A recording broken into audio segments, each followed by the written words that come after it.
year alone, 8.3 billion euros helping the refugees, and this is more than any other country.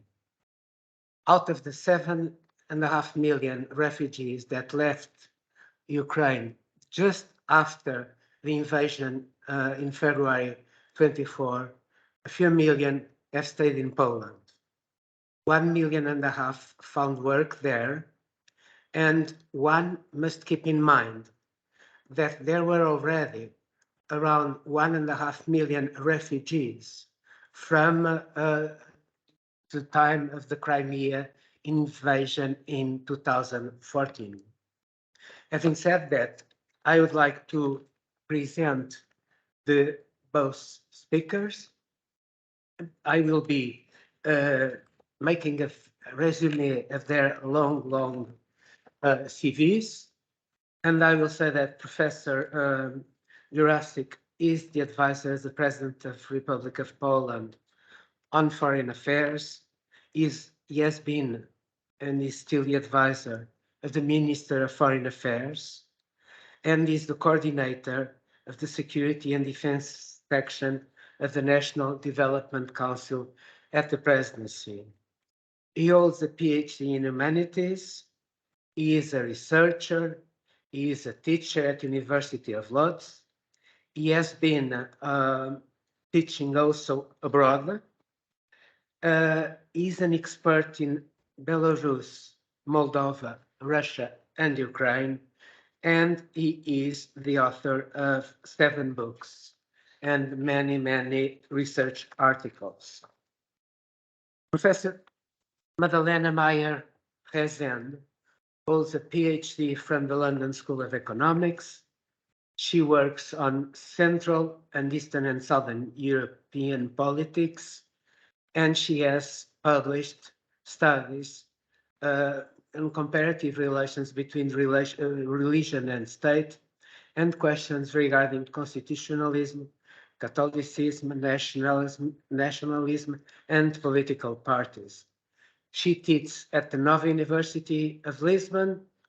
She has worked at Viadrina Europe University in Frankfurt, at the Center for European Policy Studies in Brussels, and she is the Vice President of the Portuguese Political Science Association.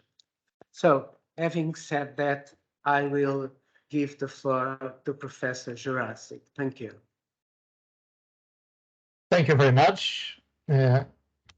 Ladies and gentlemen, I'm very grateful for inviting me to that webinar, and I hope I will be able to supply you with some interesting information about Ukraine and about Polish foreign policy towards Ukraine. I hope you can see the first map I have prepared.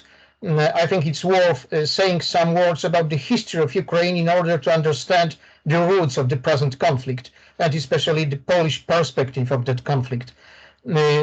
First, I would like to stress the fact that, at least in Polish language, we can distinguish between Russia and Ruthenia, if I can use the Latin term, for make a difference between Russia, that means Rosja in Polish, and Ruthenia, which means Ruś. The difference is like the difference between ancient Rome and all the Latin basic nations.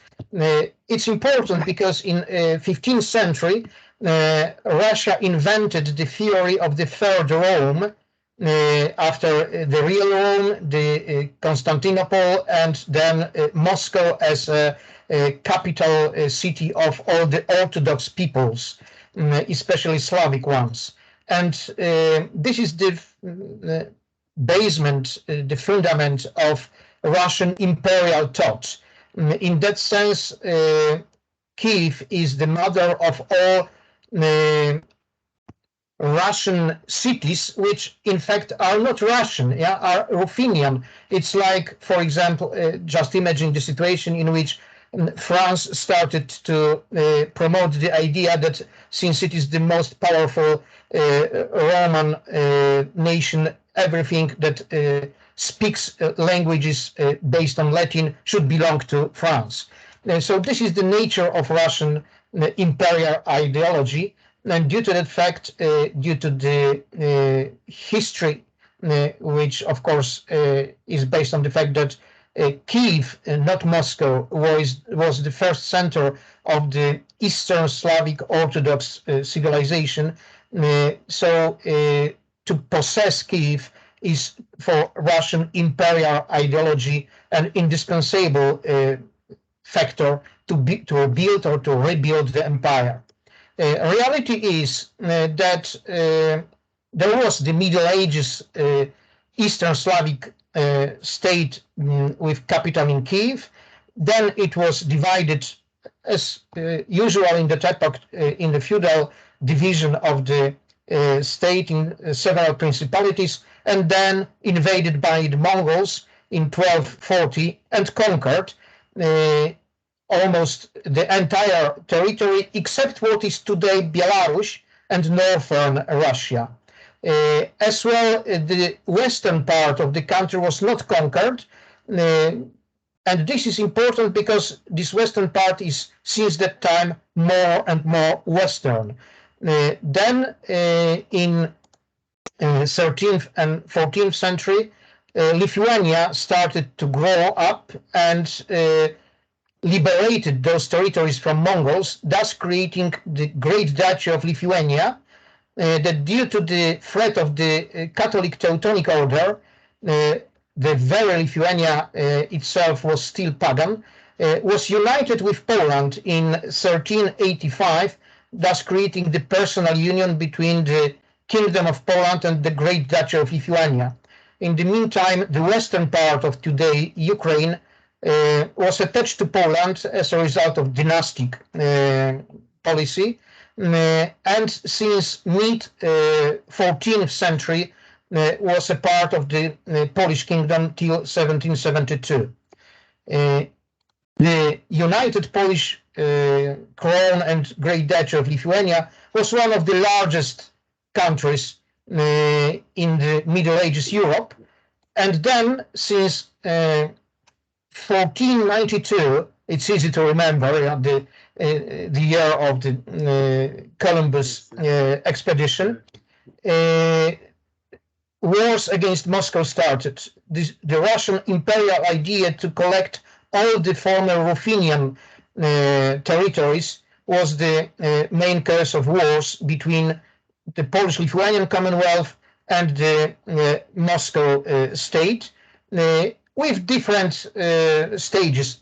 Altogether, Poland and Russia fought 18 wars so far since 1492. Poland started to lose the competition in mid-17th century, and in 1667 the Commonwealth lost Kiev. Those territories in pink were attached to Russia, and since that time Russia for the first time, Moscow for the first time dominated over Kiev and started to conquer Polish-Lithuanian Commonwealth.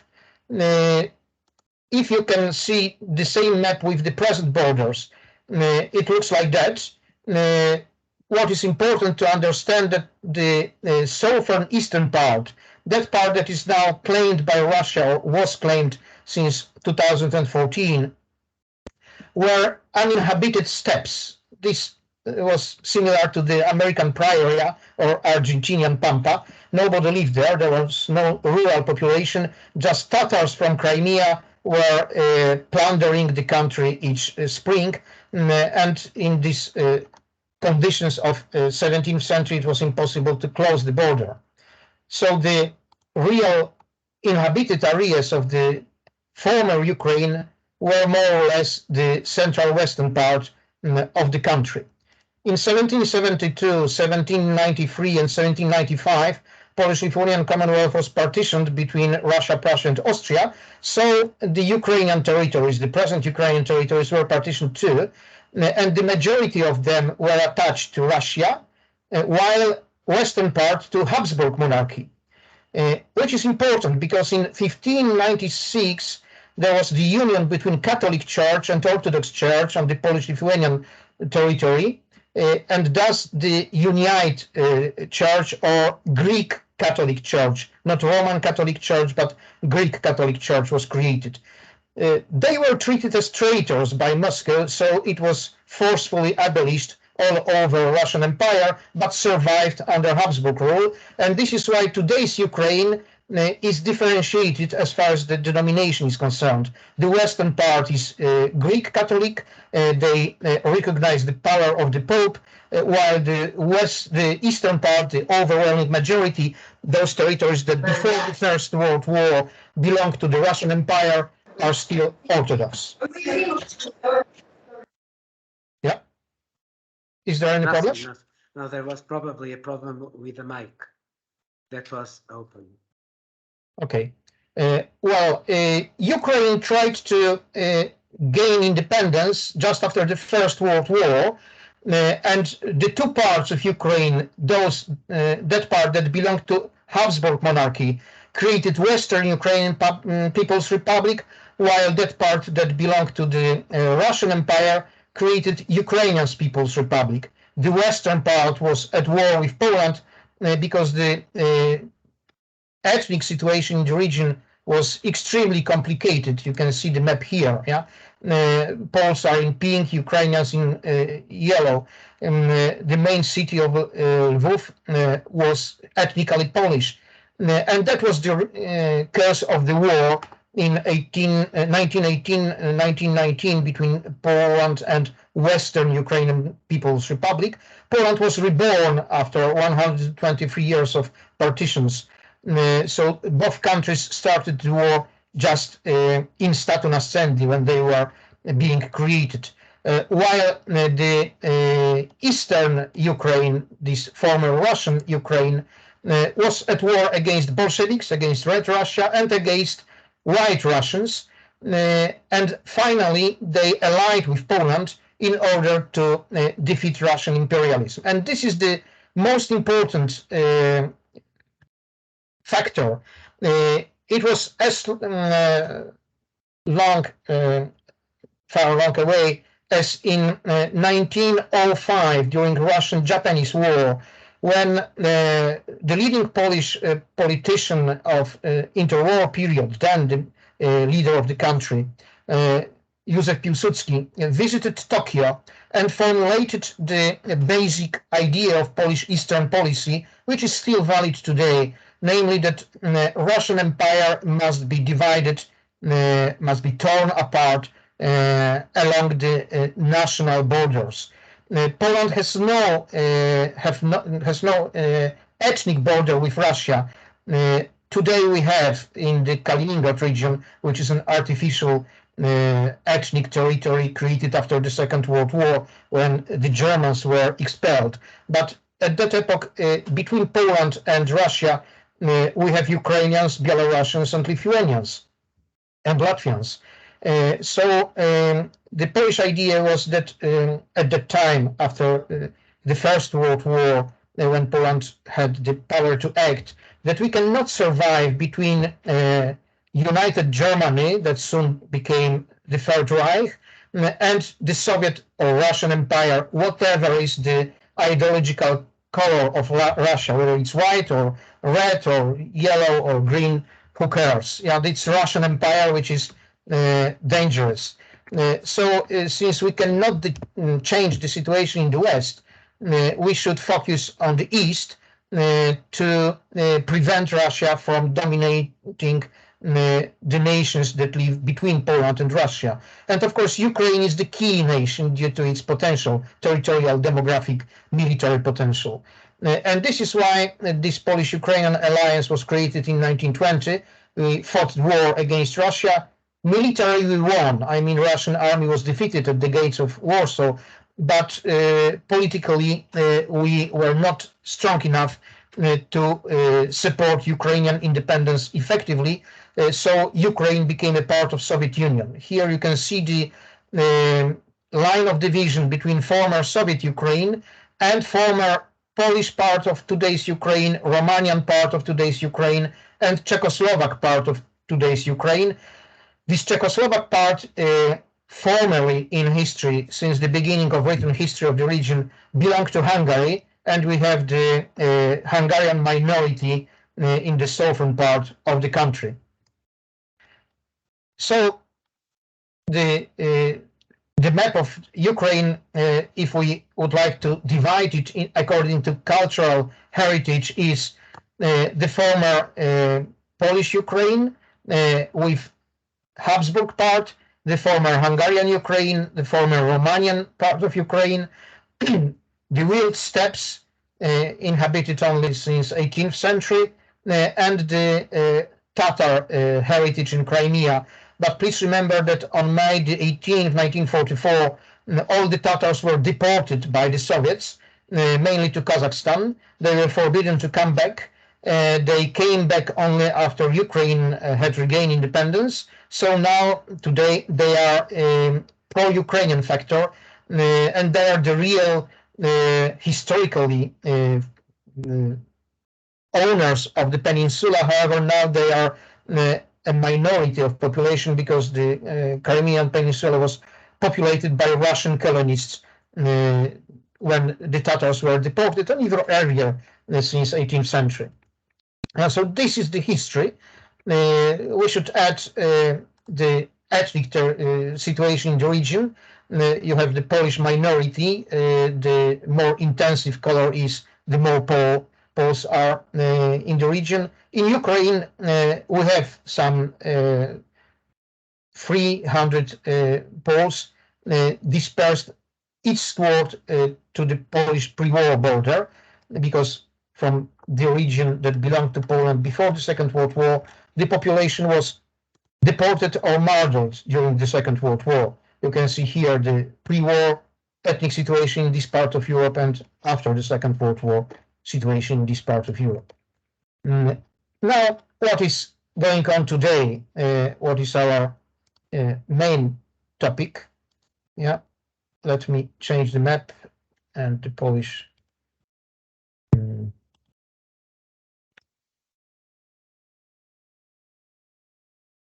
foreign policy of today.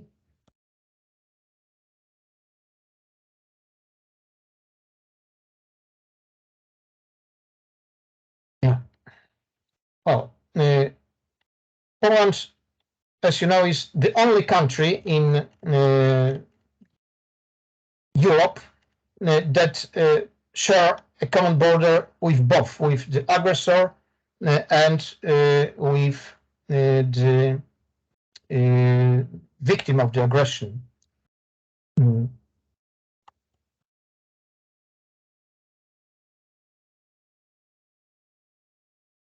Just a minute. Can you see the front lines now, or did I change the map effectively? I hope so. I don't think so, Professor. Yeah, and now? Yes. Yeah, okay. Yeah, so, well, as we all know, Ukraine was invaded in a massive way because, well, war started in 2014, and the reason of the war, according to my opinion, is the fact that Ukraine is a challenge to the stability of internal political system of Russia. Please remember that it is the system based on the secret services. About 80% of officials of the state in Russia are the former officers, if the term former is an appropriate one, officers of KGB or GRU or FSB of today. And the head of the state, of course, is the former colonel of the secret services of the Soviet Union. So it's, in fact, the police state. And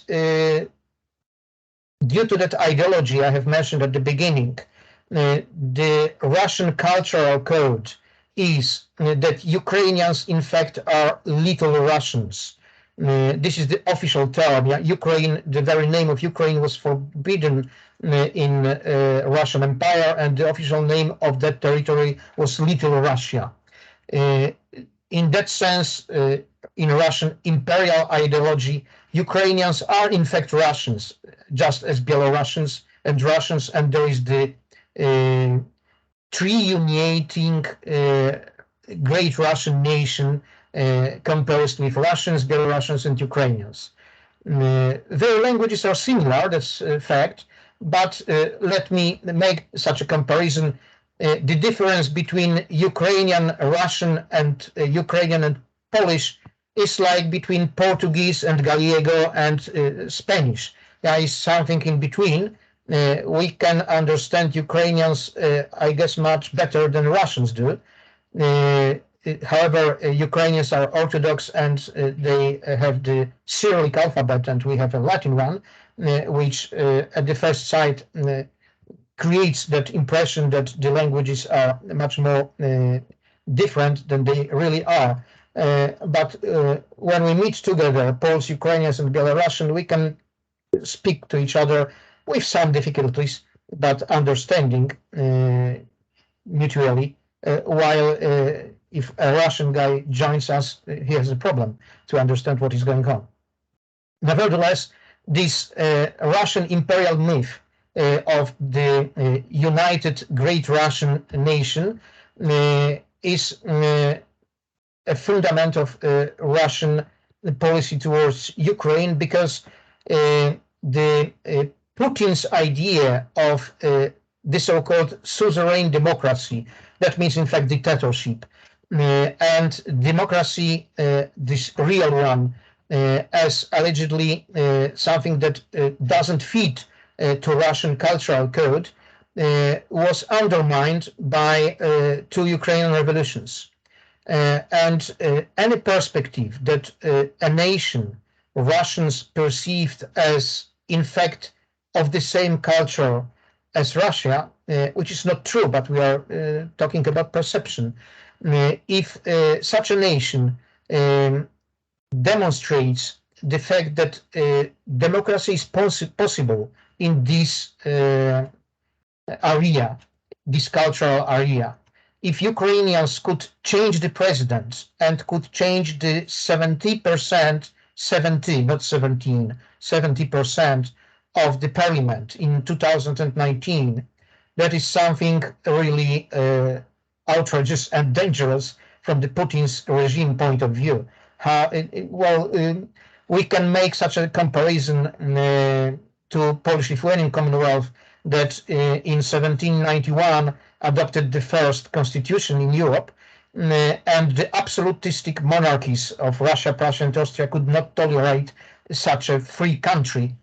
Russia cannot tolerate effective democracy in Russian imperial area, because that could convince Russians that democracy is possible, is working, and Ukrainians are a very dangerous example.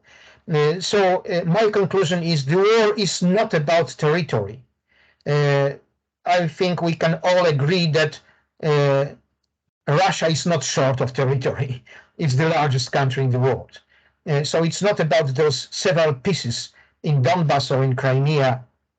It's about the very idea of Russia, whether Russia is an heir to the Kievan Rus or not, whether Russia has 1,000 years history or only 400,000 since Russian expansion, since Moscow Principality was turned into Russian Tsardom.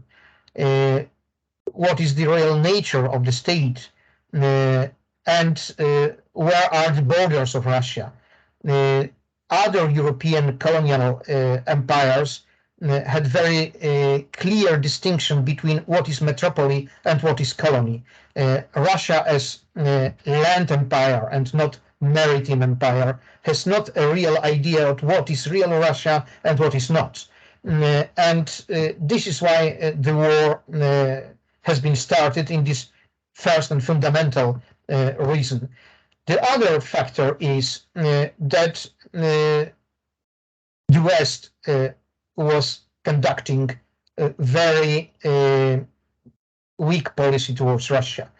We all remember, I guess, common strategy of the European Union towards Russia of 1999, then the partnership for modernization, then 4 common spaces, European Union and Russia, Nord Stream 1, Nord Stream 2, the scale of corruption among Western European political class. Schroeder is the symbol of that, but of course we can point as well 2 chancellors of Austria, 1 prime minister of Sweden, 1 prime minister of Finland, many politicians from other countries that then received jobs in Russian energy sector. This was combined with Russian influence in Central Europe, post-communist network of agents in our countries.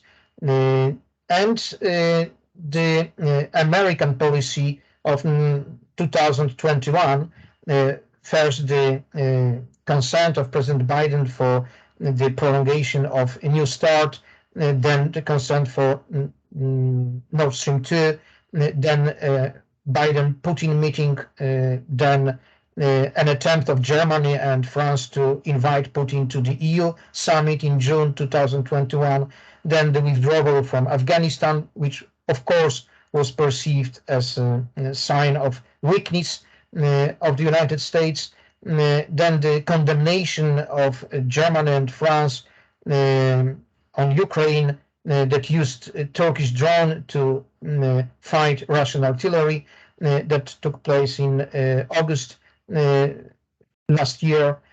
All those acts were of course perceived as Borrell visit to Moscow. All those acts were perceived as the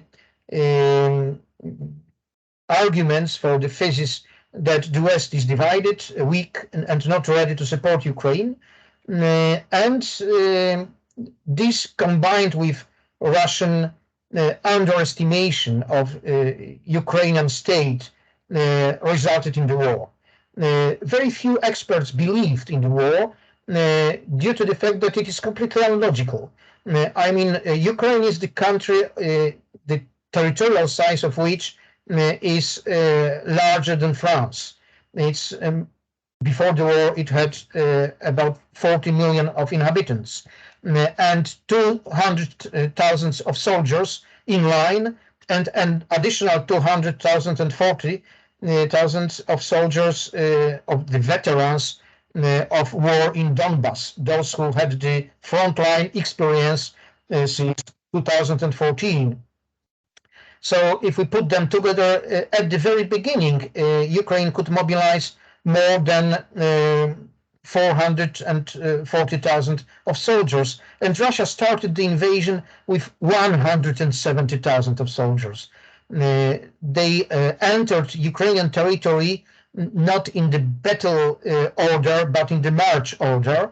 That means that they didn't expect a real resistance. When I visited Estonia 2 years ago, one of Estonian experts said a very important sentence, that Putin is not the army general. It's the officer of secret services. So his capacity for large military operation planning is very limited, while his political will to manipulate the political scene is large. And that resulted in this underestimation of Ukrainian will and material capacity to resist, and the decision to invade the country with insufficient forces. But what is important is that with a clear goal, political goal, a criminal one, namely to annihilate Ukrainian state. And what does it mean to annihilate the state? That means to exterminate the political elites of the country. And this is why, in spite of the fact that Russian army entered Ukrainian territory in march order and not battle order, they were carrying with themselves mobile crematorium. What for? If they didn't expect massive casualties among their soldiers, for sure they were taking it in order to utilize, if I can say, to burn the bodies of their victims, of the Ukrainian civilians, the Ukrainian political elites. And this is what we experienced in Bucha, in Irpin, in other places, probably much more to be discovered when next Ukrainian territories are liberated. This is nothing surprising. I mean, as I have said, Poland had a long experience with wars against Russia, 18 wars. The majority of them looked like that, namely cruel invader with massive killing of civilians, no observation of any rules, extremely poor logistic, plundering of the country, and no respect for human lives whatsoever. That means whether it's the enemy life or Russian own soldiers' life, who cares? This is the fertilizer of history, if I can use that Russian term. Another Russian term in Russian language is obezhorowienie, which means decapitization. That means the extermination of the political elites. Ukrainians know Russians very well, and they are aware of the fact that they are expected cease to exist. So there is no room for compromise. And please remember that any proposals based on territorial concessions are not about territory, are about people. Ukrainian citizens on occupied territories, lost to live under Russian rule, will be exterminated. That's clear for everybody in this part of Europe. Yeah, we already experienced massive deportations, including children who are kidnapped in order to be Russified. Please remember that Russia has demographic problems too, and this Slavic blood is perceived as something attractive to boost Russian demographic situation. And this is nothing surprising. I mean, it always been like that when we were at war with Russia. So Polish perception is that, in fact, we are in a kind of proxy war with Russia. These are the blood of Ukrainian soldiers and Ukrainian citizens. But if Ukraine is defeated, we will be next. And the fact that missiles hit Polish territory yesterday is the first sign of that. Whatever are the missiles, whether this were the Russian rockets or Ukrainian interceptors, in fact, it's the invader who is responsible for casualties. There was a massive rocket attack on Ukraine yesterday. Poland, as we have already heard, supported Ukraine with not only humanitarian aid, but as well with military material, with more material. Poland supplied Ukraine with 300 tanks of the old Soviet type, T-72, modernized by the Poles.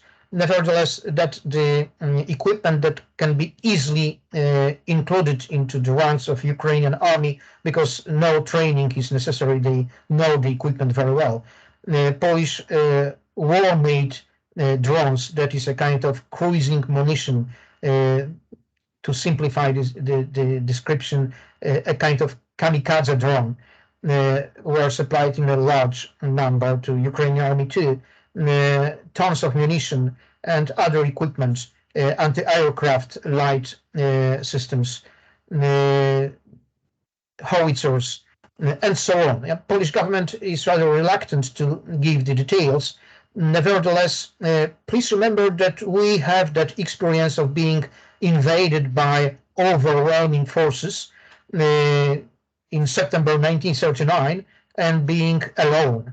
And we, that is such an opinion in Poland, that no armaments that could be boosted between September 1939 and May 1940 by France and Britain could compensate the loss of security level caused by the disappearance of Polish army. Why I'm talking about that? Because we are in a similar situation. No Polish armaments can compensate or could compensate the disappearance of Ukrainian army. This is why we are ready to risk to have our mobilization stores rather empty than to risk the breakdown of Ukrainian army.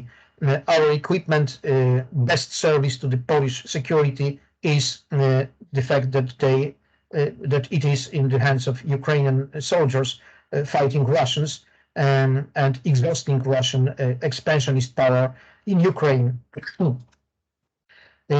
We are, as I have said, in a very particular geographical situation because north from Ukraine we have Belarus, ruled by Lukashenko, another dictator. Belarus that historically constituted the bulk territory of the Great Duchy of Lithuania, with a huge Polish minority, about 400,000 of people, severely Russified.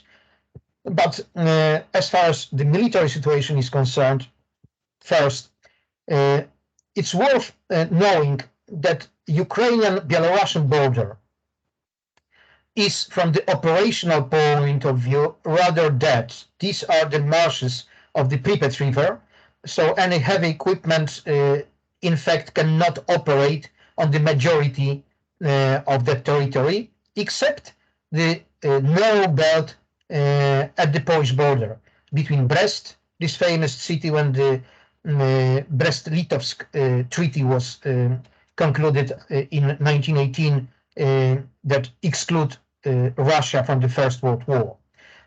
This territory between Brest and Lvov is a possible area of future Russian operation. I hope less and less probable due to the extortion of Russian forces. But if Russia wants to cut off Ukraine from supplies from the West, the only possibility is to launch the offensive from Brest in Belarus up to Lviv in order to cut the border with Poland, because the Polish city of Rzeszów, more or less in that region, is now the hub for the entire logistic of the Western support for Ukraine. Poland is the second largest supporter as far as the military material is concerned, just after United States. We spent more than 1.7 billions of dollars for military equipment for Ukraine. This is the data of October, so till today probably a little bit more. Then United States, then Great Britain, and whoever is the supplier, the entire logistic is in Poland. I mean, without Polish territory, you cannot supply Ukraine effectively. Slovakia, which is very interesting, which has a very strong pan-Slavic tradition, which is a small nation, about 5 million of people, and never had the ambition to compete with Russian Empire. Today is one of our close allies supporting Ukraine due to the fact that southern Slovakia is inhabited by Hungarians. 600,000 of Hungarians live there, and about 200,000 of Hungarians live in Transcarpathian Ukraine. Here we can see the Carpathian Mountains, and that small belt of territory at the Hungarian border is inhabited by the local majority, the Hungarians. And there is the suspicion that Hungarians hope for the revision of Trianon Treaty of 1920 that deprived Hungary of the majority of territory. This is the map of the historical Hungary this is the map of historical Hungary and today's Hungary, with Hungarian population around. So I think this is the explanation, at least about the mistrust in the region towards Hungarians today, as far as Hungarian policy towards Russian invasion on Ukraine is concerned. It's another complicated issue worth a separate lecture. Nevertheless, in spite of the friendly attitude of Slovakia towards Ukraine, it's Poland that is the most important and 99% logistic hub for supplying Ukraine with war materials. As far as Belarus is concerned, Belarus is officially not at war, but Belarusian territory is used by Russia to attack Ukraine, mainly by firing rocket missiles. As I have said, the territory is rather unfitting for heavy military land equipment. We have as well the radiolocation station in Hancewice in Belarus, Russian radiolocation unit, and in Vileika, the headquarters of Russian Navy operating in the open oceans. Till the war, there were no great Russian troops in Belarus.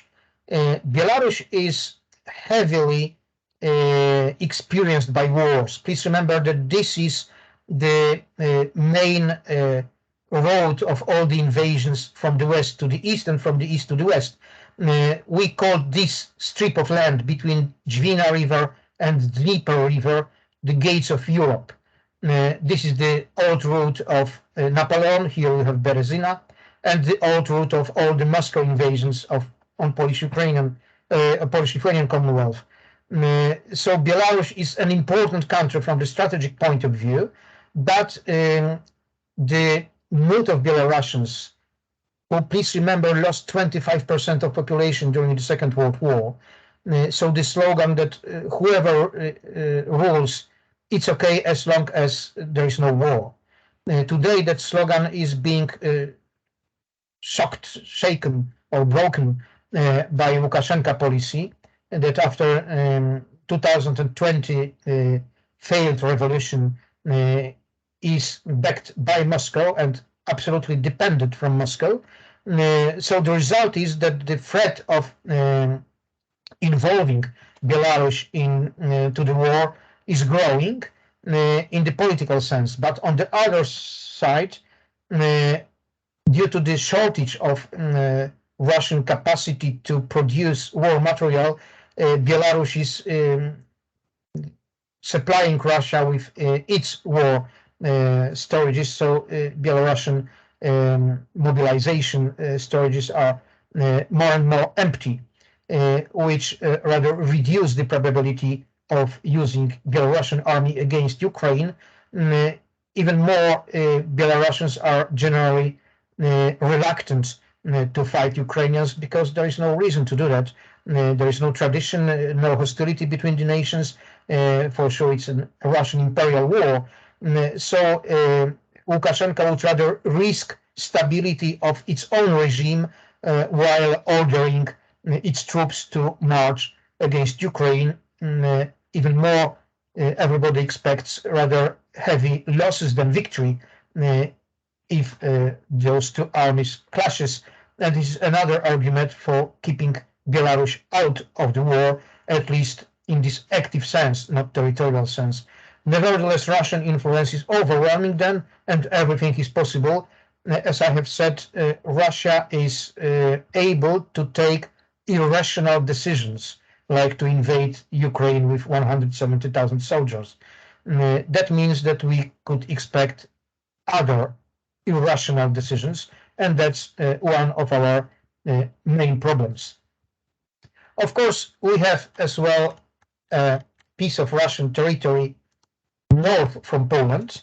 That's the Kaliningrad region, the northern part of the former Eastern Prussia. All the Germans were expelled from the territories after 1945, and today it is ethnically Russian, cut off from mainland Russia by Polish and Lithuanian territory. Still with an important Russian Navy base in Baltisk, with important air base in Chkalovsk, together with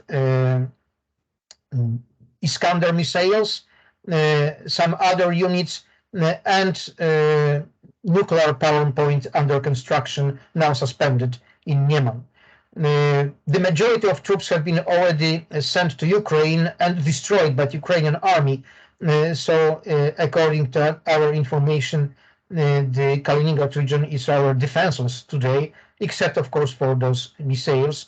Nevertheless, it's a potential area of tension in the region. Professor Yeah. Jurassic, we have Okay. little time.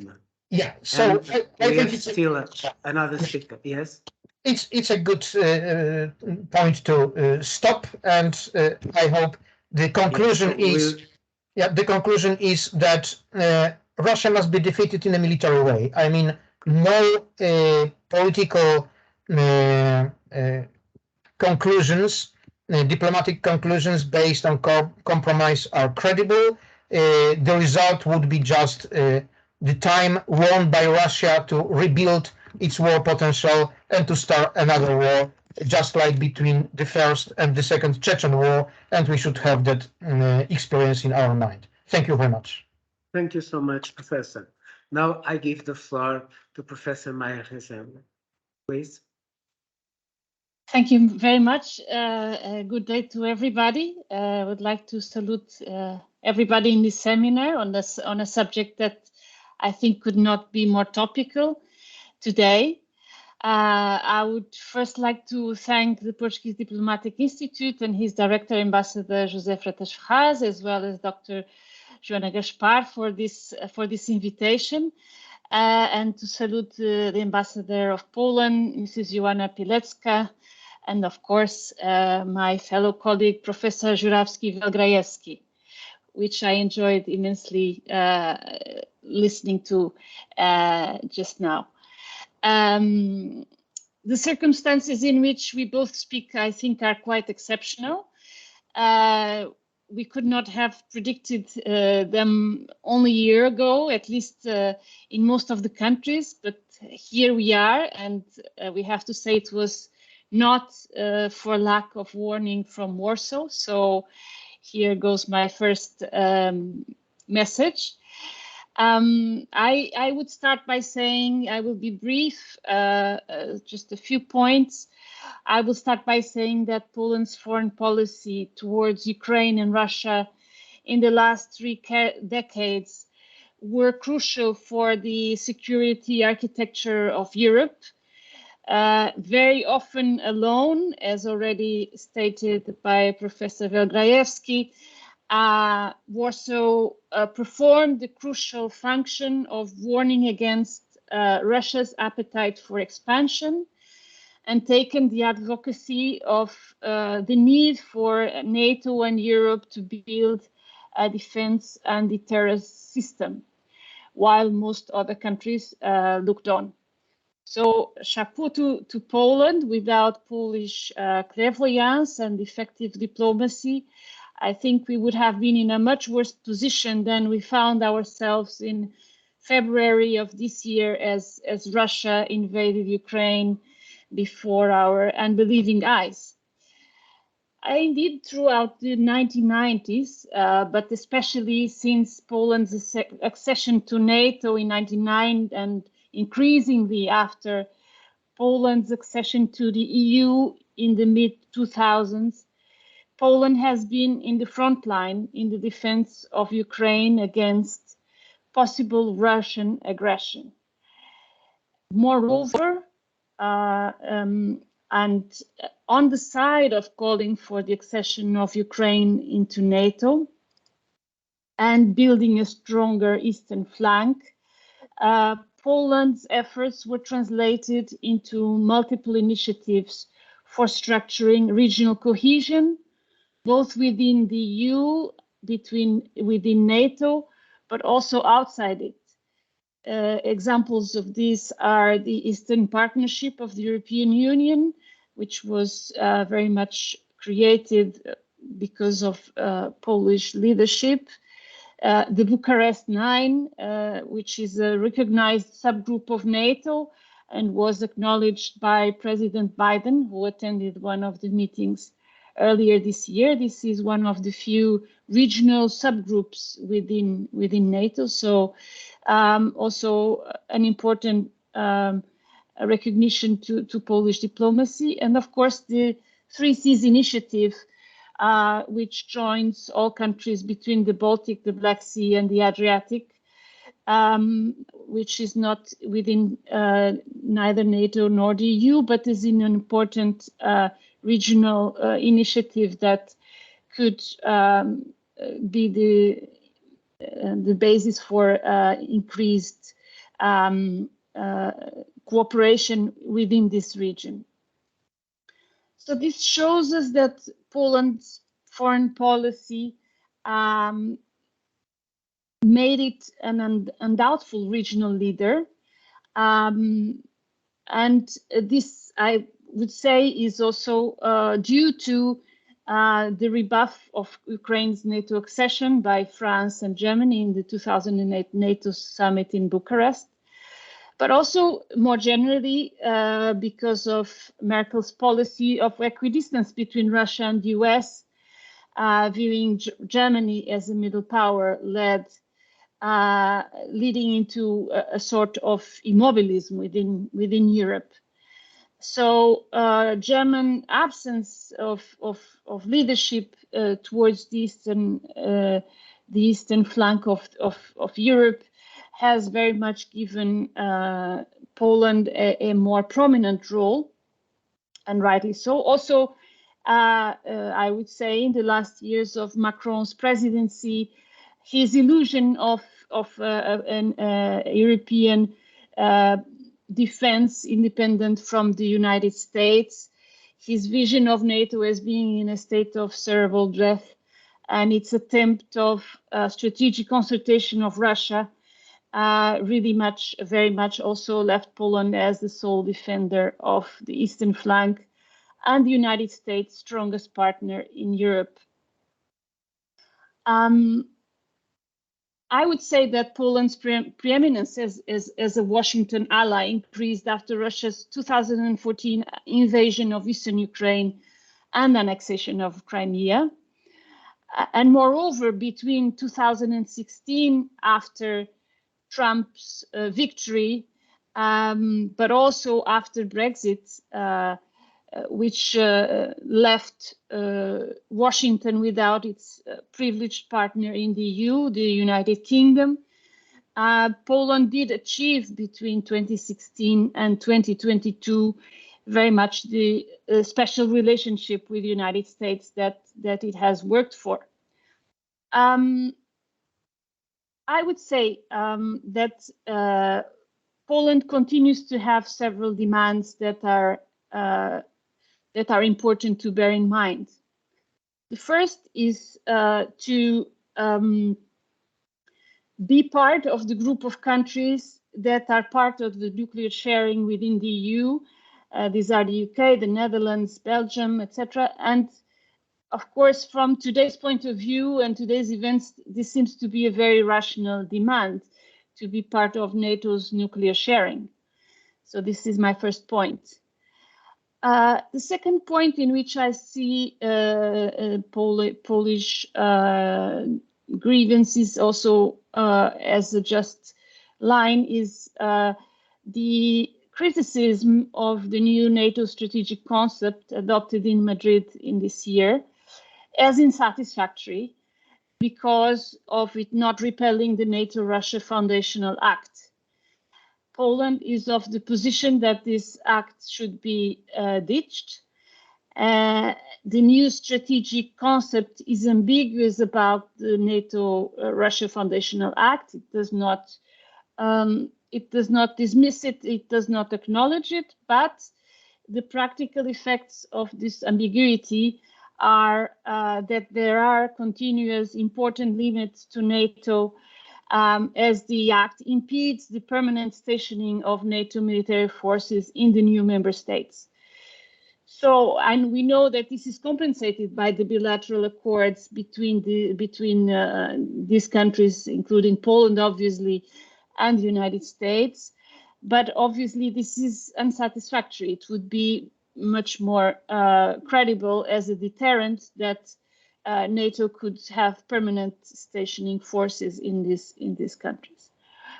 The third point to which I think Polish foreign policy is arguing rightly is about the continuing vulnerability of the Baltic states, also mentioned by Professor Welgrajewski. And I would say this is perhaps one of the most serious concerns that the West should take into account. We know that at the moment Russia is being beaten militarily, but it's obviously not defeated, and we don't know the outcome of this war.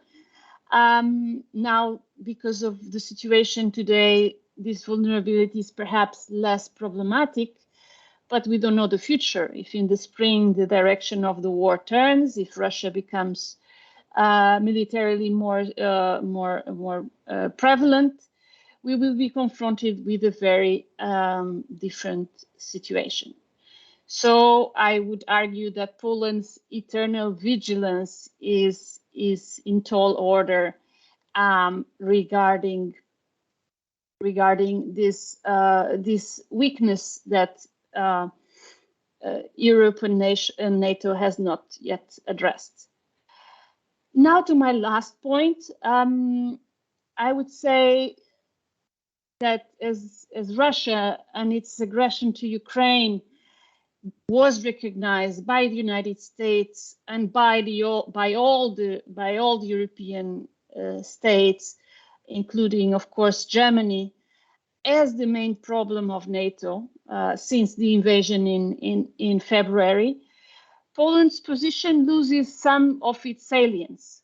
Of course, we know logistically and strategically, Poland is even more crucial than it was before, but somehow politically it loses the extraordinary role that its sole position as a defender of the eastern flank gave it during the Trump years and also until the invasion,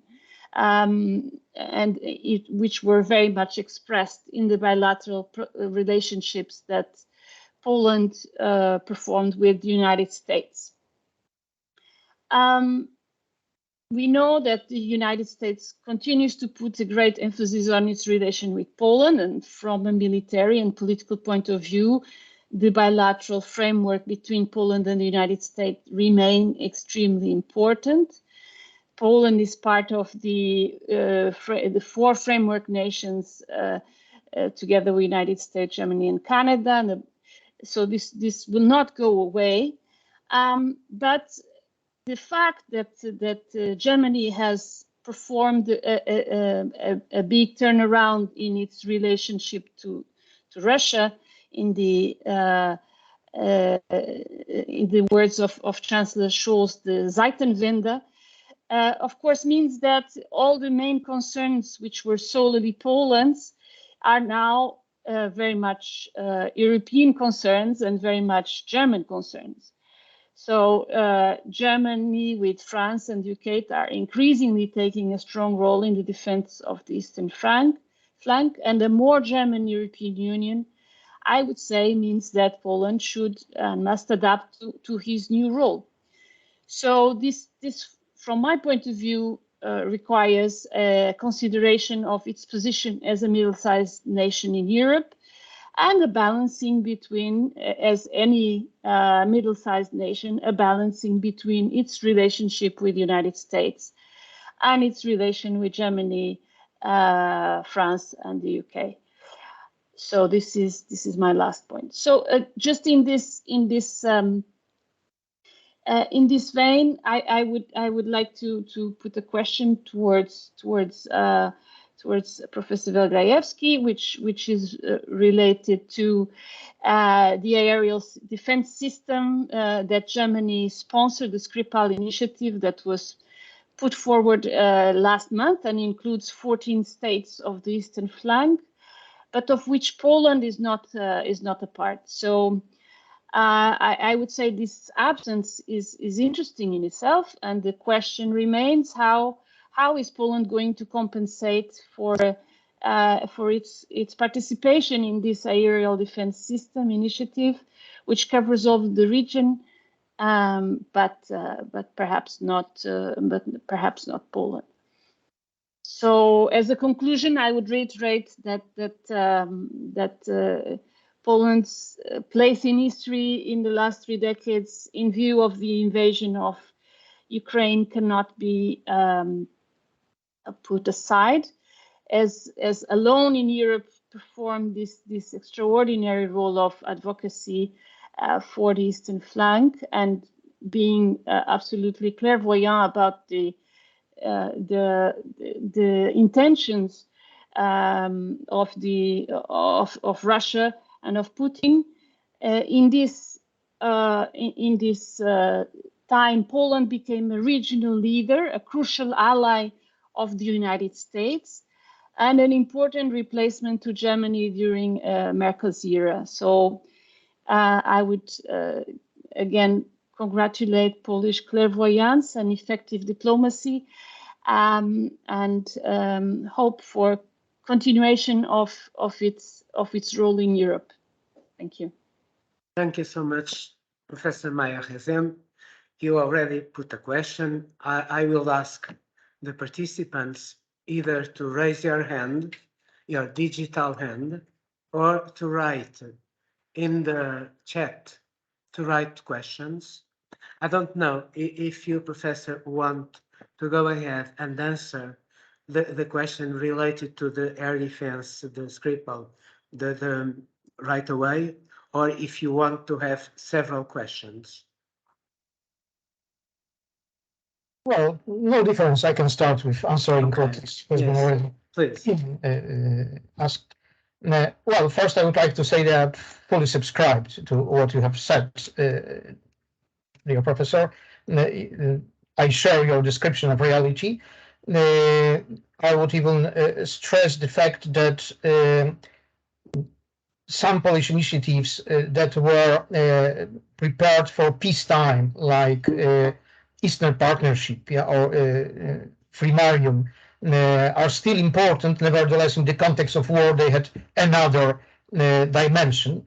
While what you have mentioned about B9 is important, because this is the 9 countries of the eastern flank of NATO, or rather, we prefer saying today eastern front of NATO, from Estonia down to Bulgaria. This is a kind of lobbying group that started the pressure on NATO to boost the eastern flank defense in 2015, and achieved the decisions at the Warsaw Summit in 2016, and the forward presence system was developed since 2017, but it's not enough today. You have rightfully mentioned the fact that Poland is not satisfied with the fact that the Funding Act NATO-Russia of 1997 was not cancelled. Nevertheless, our experience of a Russian way of fighting war in Ukraine, that means that extermination dimension of that war, convinced us that forward presence is not enough. We are not interested in liberating massive graves on our territories. So the most important goal is to prevent the potential invader from any occupation of any pieces of our territory, because what we can expect is massive extermination on our citizens, on our territory, if it is invaded. So it is the main change in Polish attitude towards the structure of NATO deterrence. We would like to replace forward presence and deterrence by punishment with forward defense and deterrence by denial. Of course, we are aware of the fact that one can hardly expect the massive troops presence on our territory. Nevertheless, that military goal to prevent any effective occupation is important. Your question about air defense, the answer is quite simple. I mean, we have already developed our free-level air defense, And the experience with German nature of support, I will put it diplomatically, for Ukraine, especially in military dimension, is not convincing. I think we need a system that will work during war and not during peace. If what we can expect the declaration that any real action would lead to escalation. Yeah, so we don't want the system to be ruled by the Germans because we think that the pacific nature of the present Germany, that may sound strange from the Polish lips. Nevertheless, the problem with Germans is that they are deep, profound pacifists today, and especially any perspective of being involved in war against Russia is absolutely unacceptable in Germany as a democratic state. I mean, each German government, whether reasonable or not, whether having a correct image of the situation or not, will be under an extreme pressure of German citizens that cannot accept any perspective of war against Russia. And we have to take into consideration that it is not hypothetical thing. Yeah, we need a military system that could be operational during war and not just. Oh, Professor, you turned out your mic. yeah. And I would like to stress the fact that our army is today, which is surprising as well for the majority of the Poles, but is more powerful than Bundeswehr. Yeah, Bundeswehr has been neglected last 30 years. And this is the first thing. The second one, I think, worth debating.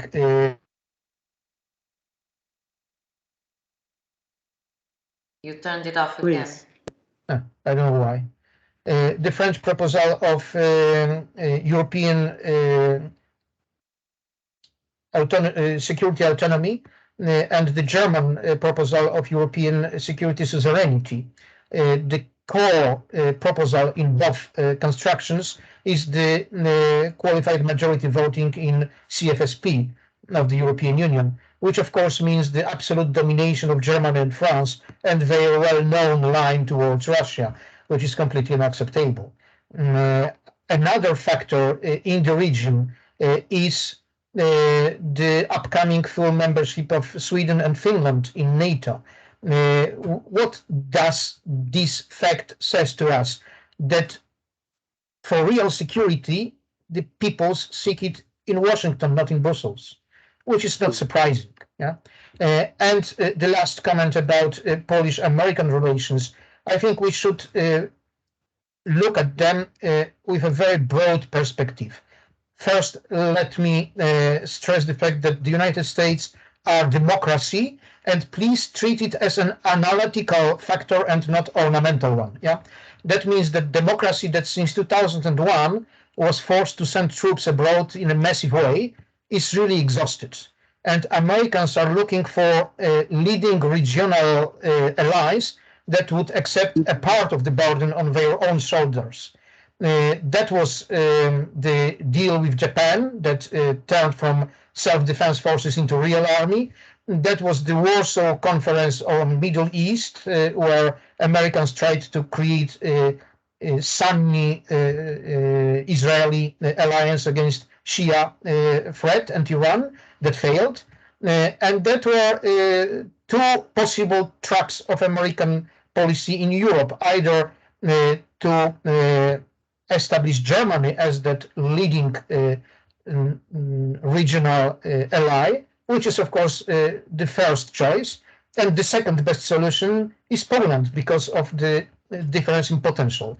If Germans are not willing to play that role, the Americans want them to play in Europe. If they, well, what they are expected? They are expected to pacify the situation in Russia or with Russia in order to allow Americans to focus on the Far East without being forced to engage their resources in Europe. And the second task is to supply Americans with European Union solidarity vis-à-vis China. And the Germans failed in both tasks. I mean, German presidency was the one that signed the agreement with China, and there is no peace in the East, and American resources are consumed here in Central Europe. And I think this is the nature of the game. I mean, Americans are really tired with being the main burden bearing of common security of Atlantic area. They're looking for effective regional allies that are ready to contribute to the common burden. And Poland, for the second time in its history, the first time was between the wars, when we were called by France allié de remplacement, the ally that replaced Russia. This time we are replacing Germany, that favorite ally, but not that willing. I don't know how long it will be. I hope long. Nevertheless, that's the nature of the game, and we are willing and able, together with Ukrainians who have the potential to stop Russia. And Baltic states are eager not to capitulate as well because of their experience. Thank you. Thank you. Thank you, Professor. We already have 2 questions, but before that, I would like just to put 3 very basic questions that I've been wondering about. The first one is, what is Putin's endgame? It's just an opportunistic strategy that is trying to get the more he can, trying to wait for the Europeans and the Americans to get tired of the war, and then being able to get more military gains. In a sense, working a little like his army that is taking the washing machines. But the second question is this very strange thing that you have in a dictatorship, a very centralized state, but you have 2 militias, 2 armed militias, or two armies. You have the Wagner army, and you have the Chechen group also acting by themselves. How do we explain that? How can one explain that in the present circumstances? And the third and last question is about China. Is it so that China would, if it wanted, would have the force to stop the aggression and get in to a negotiated settlement? Well, I will start with the last question. I think negotiating settlement is not possible with this regime. And the reason for fighting that war now and the Putin political goal, that's the first question, is to survive. I mean, if he lost the war, he will be killed. That's the Russian tradition. The Tsar that lost the war disappeared in that or another way. And it started the war for the same reason. I mean, the good years of the first decade of that century are over, economic good years of the high prices of gas and oil. And the level of life in Russia was being decreased. So he needed some imperial successes. And he dramatically underestimated both the West and Ukraine. He thought that Ukraine will behave like in 2014, where we rather experienced the military demonstration than a real war. Crimea was taken without real war. In the eastern part of Ukraine, in Donbass, that was the first mistake. And now I think Russians had good information, but were not able to interpret it then in a good way. Namely, if you ask an average Ukrainian whether Ukrainian state is an effective one, the answer was no. whether you expect the situation to ameliorate or to get worse. The answer was get worse. Whether Ukrainian state is corrupted or not, yes, it is corrupted. Whether you trust your politician, no, and so on. Yeah, so the general image was that the state is not respected, not in a good condition. So only a tiny group of officials are interested in the defense of the country, but they didn't ask the basic question, would you like to replace Ukrainian state with the Russian one? And the answer was, of course, no. Yeah, the situation in Russia is much more worse than in Ukraine. And the national pride is being reviving after 300 years of Russification. Ukraine felt to be a part of Western civilization. I do remember when I asked whether they start their academic year with Gaudeamus igitur juvenentus sumus, the song that is popular in the universities all over Europe. Yes, it is in Kiev, but it is not in Moscow. It is in Lviv, but it is not in Moscow. So in that sense, that was the underestimation of Ukraine and underestimation of the West. And the West was working hard to be underestimated. Yeah, well, this is the main mistake, I think, both by the Union and by the United States. I hope it will not be repeated, but still the threat exists. China. Well, in fact, you need another expert. The expert that pretends to know everything is not credible. I am not specialist on China, but what I can say is that the outcome of that war is that Russia is losing its position in Central Asia. Kazakhstan, Turkmenistan, and so on would not be that brave without Chinese support. The same is in Caucasus. Turkey and Azerbaijan are taking the space out from Russia. So these are the symbols. I think that China is not interested in prolonging the war. As far as we know, China said there is no Chinese consent for using nuclear weapon in Ukraine. And Putin is losing. Well, this is one of our arguments when we try to convince our American friends that from the American point of view, China should be deprived of Russian ally, and you can do it in two possible ways. One way is to corrupt Russia, paying Russians and respecting Russian imperial interest in Central Europe, which means war. And another one is to reduce Russian importance by defeating Russia with Ukrainian hands, boosting Ukrainian military capacity. And only this second solution is acceptable one. And the last question. The militia. The militia, yeah. Well, surprising. It's natural for totalitarian regime. Yeah, you had Wehrmacht and SS.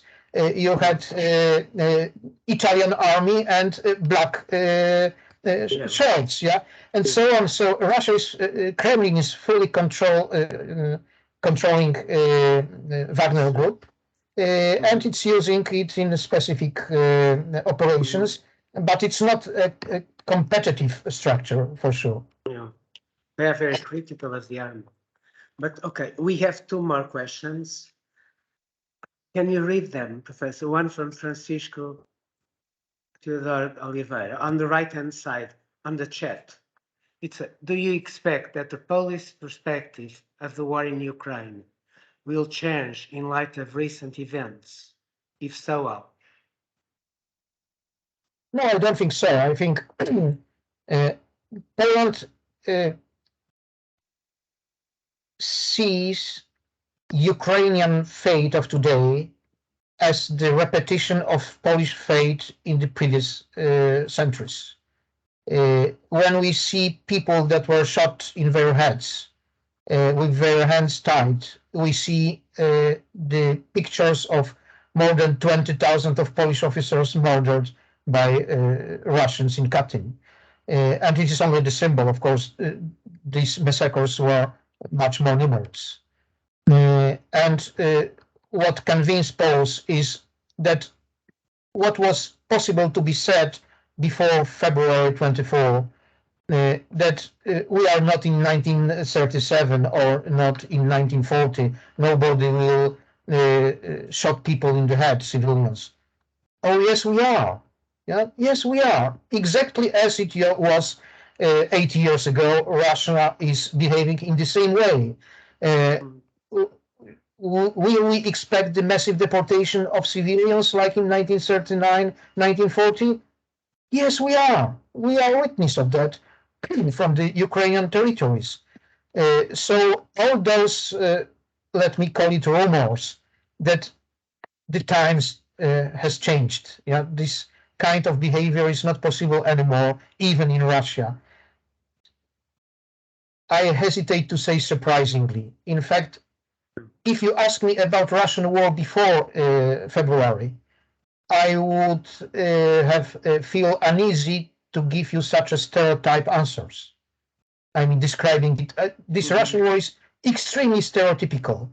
Plundering, well, you have mentioned washing machine. Yeah, this is a stereotype of Russian army in Poland. Yeah, what was the main stereotype of Soviet army crossing Poland while fighting Germans? That they were stealing watches all over the country. Yeah? If you have a watch on your hand, you lost it. Or bicycles and so on. Today, these appliances are much more sophisticated, but the nature is the same. Yeah. Another short example, it's the Russian heroic legend of the heroism of Russian soldier of Russian-Turkish War of 1877-78. And what is that image? Russian soldier that was frozen to death because he was not supplied with winter uniform because of the corrupted logistic of Russian army. What a surprise, yeah? It's all the time all the same. And in that sense, we have to expect the same behavior in Poland if something happens. And this is why we felt that Ukrainians are fighting our war. In that sense, they are our brothers in arms, and they are perceived now as the defenders of not only of Ukraine, but as well Poland. They will decide about Belarus, they will decide about Moldavia, they will probably decide about Baltic states too. And these are the roots of Polish and Baltic states policy towards Russian invasion on Ukraine. Thank you. There is another question regarding the fact that I don't know if you can read the question on the chat on the right-hand side of your screen. If you click the chat, yeah, and it's regarding the fact that Poland was prepared with gas when the country when the aggression started. Can you read it? Yes. Good. Well, I have just finished yesterday my paper on that. Maybe I will try to show you the maps. Yeah. Just a moment.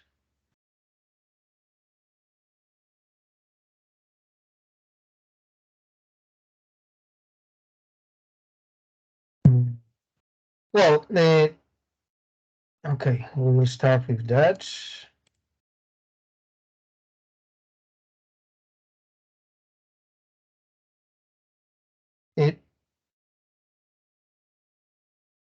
Yeah. I hope you can see the map. Yes. Showing the main roads of Russian gas supplies to the west across Visegrad Group. These 4 countries are marked here.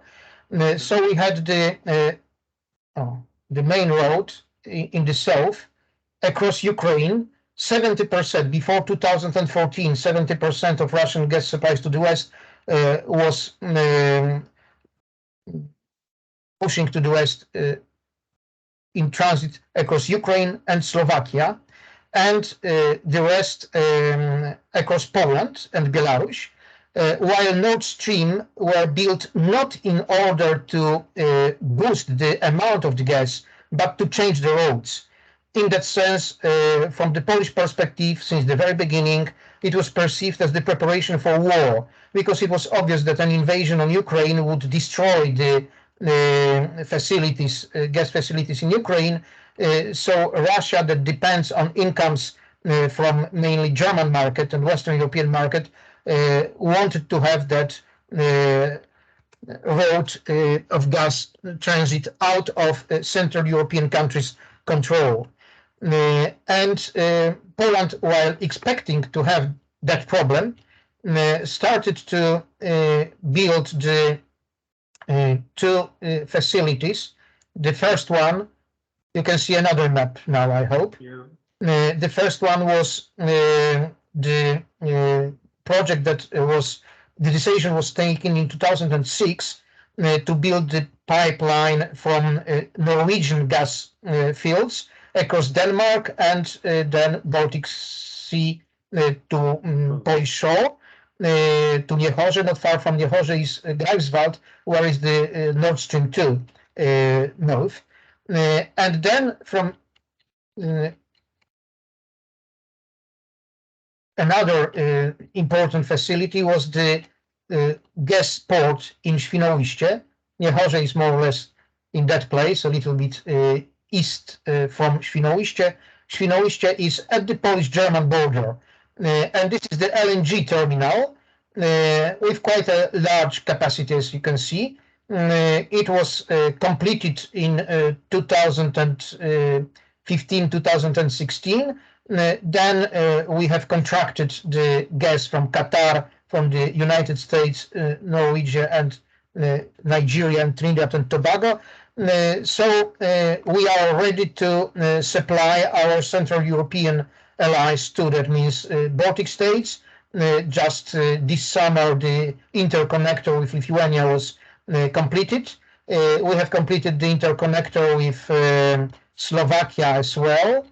And thus, this is a part of the European Union project of North-South corridor, and this is Polish-Slovakian interconnector, and as well Polish-Czech interconnector. Then there is Slovakian-Hungarian interconnector too, and if we take it all together, we have the networks of